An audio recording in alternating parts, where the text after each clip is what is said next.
Spookiz is a talkless show about a group of monster kids that go to school in the night and learn how to be better monsters. Throughout multiple seasons and a movie, there has been a small story developing in the background, and today I am going to uncover it. But first, as you all know, I'm running for President of the United States of America. There are 5 days before the election, and it's more important now more than ever for me to make my closing statements. This campaign has been tremendously successful, and let's make it to the finish line and beyond. I'm going to make a bold promise. If you elect me president, I will make the long and heavily requested video, The Obscure Lore of Augie and the Cockroaches. That's probably some form of bribery, but oh well. On November 5th, 12 a.m. Eastern Standard Time, there will be a poll on my channel where you can vote for myself and Rabbid, or Dung and Mirror Dung, even though I don't know why you would do that. A landslide is projected for me. Let's finish strong. Vote Mung 2024. Spookiz is a show about 5 young monsters that live in and around a school. They cannot come out during the day because they cannot risk getting caught by the humans. When the sun sets, the 5 kids go inside the school and go to class. One singular class is taught by the one and only Grim Reaper. Spookiz is made up of 3 full seasons, half of a 4th season, a movie, and something called Spookiz Cookie, which, putting it simply,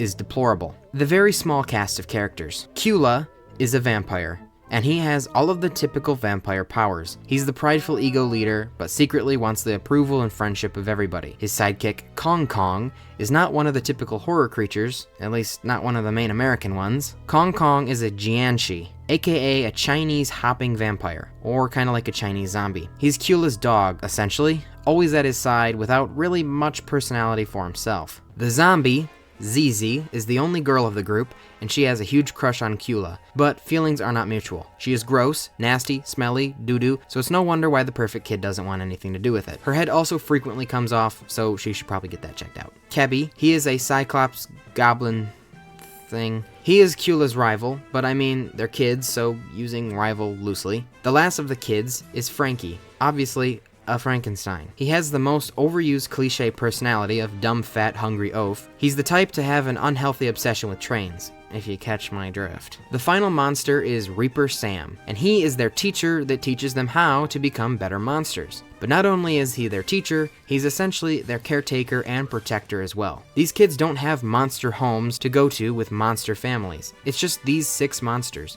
and they all live on the school grounds. Reaper Sam is the biology room skeleton. Cula lives in a locker. Kong Kong lives in a box next to Cula's locker. Zizi lives in a dumpster. Kebby lives in a tree, and Frankie lives in a stone statue thing. The only other main character is the security guard, and he roams around the school grounds at night, checking for intruders. He really isn't that important because he rarely causes any sort of trouble. So season 1, 26 episodes at a minute each. Quite a lot of poop humor. The episodes sometimes play off the characters' personalities, but that's kind of it. Kebby is often using fart powers. Zizi pesters Cula way too much. The season has 2 specials, which are slightly longer dance music videos. The season ends with one of the specials, and they actually talk, well, sing. So I don't understand why the entire show they don't talk, but they have them do it here. In season 2, surely something consequential happens. No, of course not. All 24 episodes are independent of each other. The episodes are even longer than what they were, but still, almost nothing. There is a small overarching story between Kebby and Zizi. Kebby is aware of Zizi's huge crush on Cula, and he often tries to help her get closer to him. But in helping her, he develops feelings for her, so he lurks in the shadows and does nice things for her without really any reward. Season 3 is the worst in terms of story. Still 24 episodes, and nothing happens. Except in one of the episodes, nearing the end, we get a little bit of dialogue.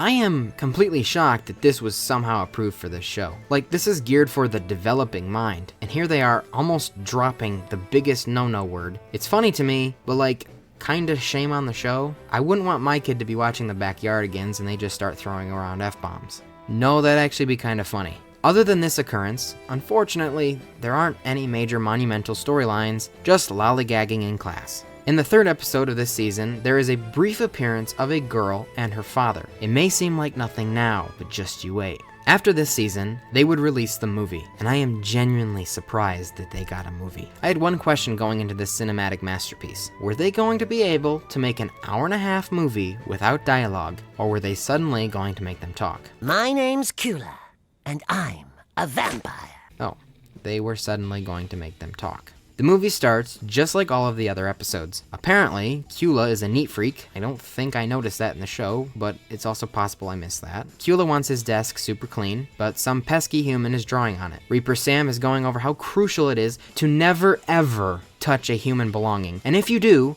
you must put it back exactly as you found it. It's just kind of funny that they sit in the human desks, use their chalkboards, lockers, you know. They could easily have class somewhere else. I don't think the writers were very careful with their words. The reason there is such an emphasis on it is because through some unlikely happenstance, a human phone is knocked into Kula's bag. After class is over, Kula realizes he has accidentally taken possession of this smartphone. He goes out into the daylight to return it before the human class starts. Remember, vampires can't touch sunlight, so Kula almost dies returning it. While he returns it, he starts being all clean freak and begins wiping his desk off. Shocker, he is caught by the phone owner, the little girl from season 3, Hannah. Alright, I have to introduce you to our new movie characters, all of which are humans. Firstly, there's Hannah, just an average little girl. She's super lazy, kinda dumb, pretty dumb, very dumb. She's failing all of her classes in elementary school. Come on now, it's 2 + 2. It ain't that hard. Her father is briefly in this movie, but still, his name is Jay, and he is a terrible father. There's Principal Kong, obviously, the principal of the school. Also, here's some advice to the writers, and to any other writer out there. There's already a character named Kong Kong. Don't have another character named Kong. Never have 2 characters with the same name. You can't exactly get these 2 confused, but still, it's just a writing principle. See what I did there? Principal.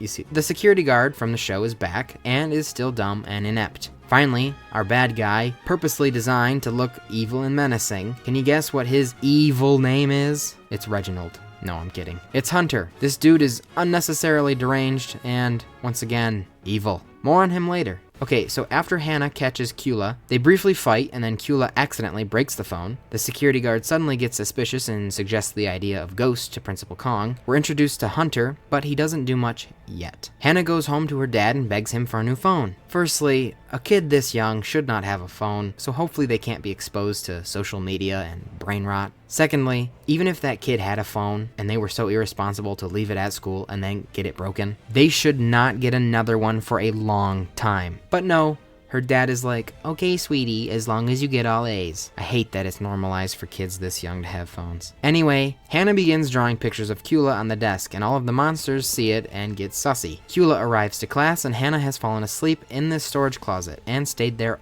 all night. Okay, what a terrible father she has. Your kid doesn't come home from school and no bells are alarmed? Are you kidding me? I know it's a kid's movie, blah blah. This is blatant dumb writing. They clear it up later saying he's out of town, but that's so stupid. Kula and Hannah make a deal. Either he has to pay for a new phone, or he tutors her to get all A's. Also, the monsters find out Kula is talking to a human, and they react. Actually, no, they don't really react. It doesn't really seem to bother them. Turns out Kula has a mind control ability, and is easily able to tutor Hannah by doing that. Also, she wants to teach him how to become a bat, so they do that together. Hannah takes Kula out in the daylight, which Hunter happens to see. Kula is reminded of being a child, but like, I get he's in a shaded tree area, but he would be scorched to death right now. Just a little bit of morning sun coming through the windows almost killed him. This would fry him quickly. Kula then drops the most lore this series has to offer. Humans and monsters once lived peacefully amongst each other, but because they look different, they started treating them like monsters. And by the sounds of his story, the humans completely wiped out every single monster besides the 5 students, thanks to Reaper Sam saving them. He searched everywhere for a new place to live, constantly having to move, and finally ended up at their school.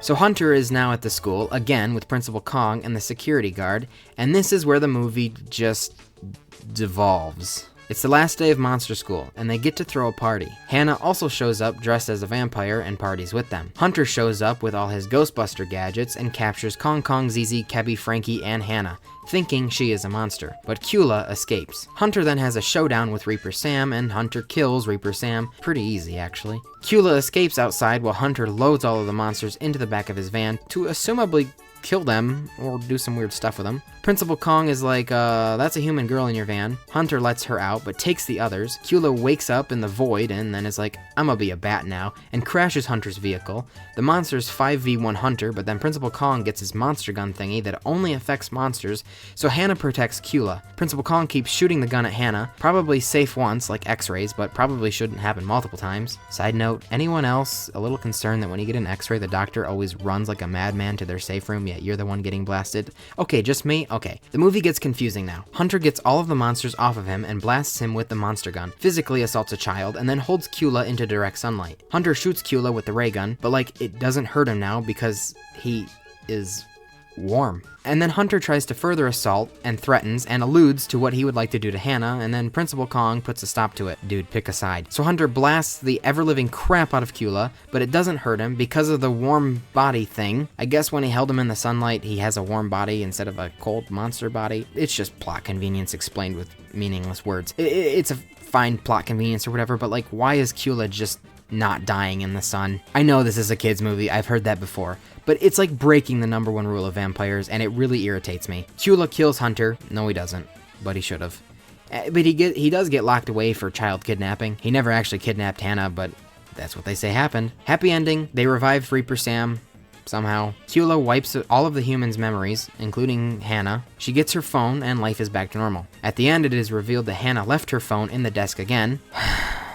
They make it sound like it's a regular occurrence and fight over who gets to return it to her. What an awful, terrible child. Really, this was a Cula movie, not a Spookiz movie. The other monsters were hardly in this. Now, Season 4. All previous seasons up until this point have had 24 to 26 episodes. Now, Season 4 only has 12 episodes. I don't know if the season is finished or if they just are taking a break only after 12 episodes, but it's been since 2020. So we got a new thing this season. And surprisingly, there's a small overarching theme. Reaper Sam creates essentially a youth potion. He goes out and digs up a dead dog, gives it the potion, which revives it. Also, this dog can turn into a beast thing. So this dog is our new character, but because of the whole only 12 episode thing, we don't really get to see it much. In another episode, Reaper Sam takes the potion and becomes younger and becomes Rapper Sam, and he takes up a music career. A little later, Kebby takes the potion and becomes a baby, and this is where the season is left off. Kebby is stuck as a baby. And that's where the mainline story has stopped. There's one thing left though, something called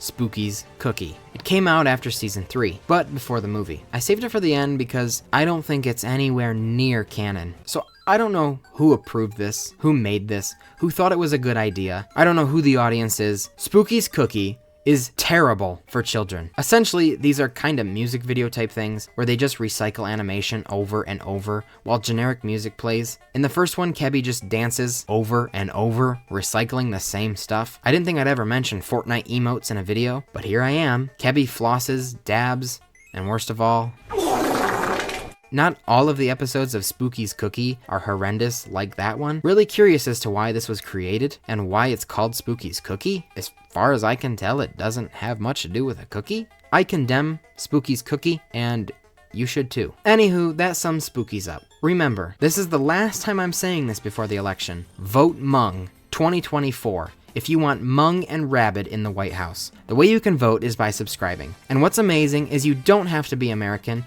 and you don't have to be 18. So do it.